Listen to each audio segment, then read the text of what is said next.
എൻ്റെ കവിതയുടെ പേര് ഇടുക്കി എന്നാണ്. ഇടുക്കിയെക്കുറിച്ച് ഒരു കൊച്ചു കവിത ഞാൻ നിങ്ങളുടെ മുമ്പിൽ അവതരിപ്പിക്കുകയാണ്. ഇടുക്കി എന്നോ മനപ്പേരുള്ള നാടാണ്, ഹരിതാപ തീർക്കുന്ന സൗകുമാര്യം. എൻ ബാല്യം പിച്ച വെച്ചോടിക്കളിച്ചതും കൗമാര സ്വപ്നങ്ങൾ മുട്ടിട്ടതും ഇവിടെയാണീ മടിത്തട്ടിലാണ്, എൻ സ്വന്തം അമ്മതൻ മടിയിലാണ്.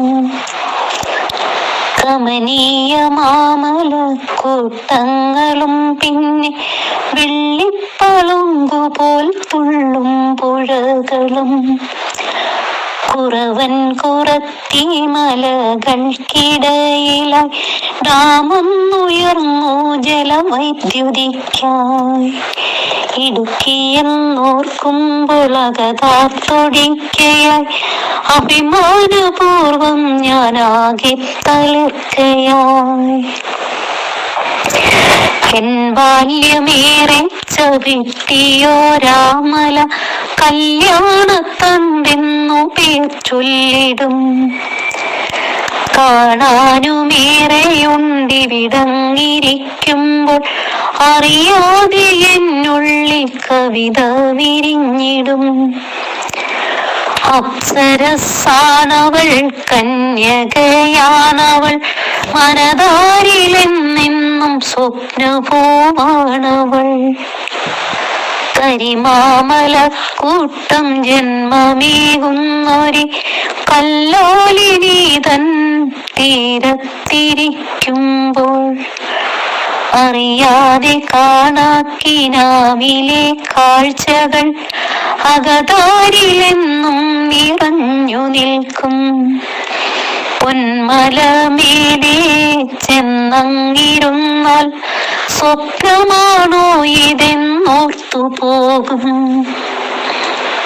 വെയിലേറ്റു വെട്ടിത്തിളങ്ങുന്ന വെള്ളവും ഓളങ്ങളിളകി കളിക്കും തടാകവും, കൊലുമ്പന്റെ സ്മാരക കാഴ്ചയും പിന്നെയ കാട്ടാനക്കൂട്ടത്തിൻ ചിഹ്നം വിളികളും കണ്ടങ്ങിരിക്കുമ്പോൾ ആ മരക്കൊമ്പിലായി കലപില കൂട്ടുന്ന കുട്ടിക്കുരങ്ങുകൾ, തത്തിക്കളിക്കുന്ന കുഞ്ഞിക്കുരുവികൾ, ഈണത്തിൽ പാടുന്ന പുള്ളിക്കുയിലുകൾ, താളത്തിൽ പാടുന്ന കാട്ടരുവിക്കൂട്ടങ്ങൾ, പുല്ലാങ്കുഴലൂതും മാമുളം കാടുകൾ, കാറ്റിന്റെ കൈകളാലോഞ്ഞാലിലാടുന്നു ചാഞ്ചാടിയാടിയ മാമുളം കൂട്ടവും.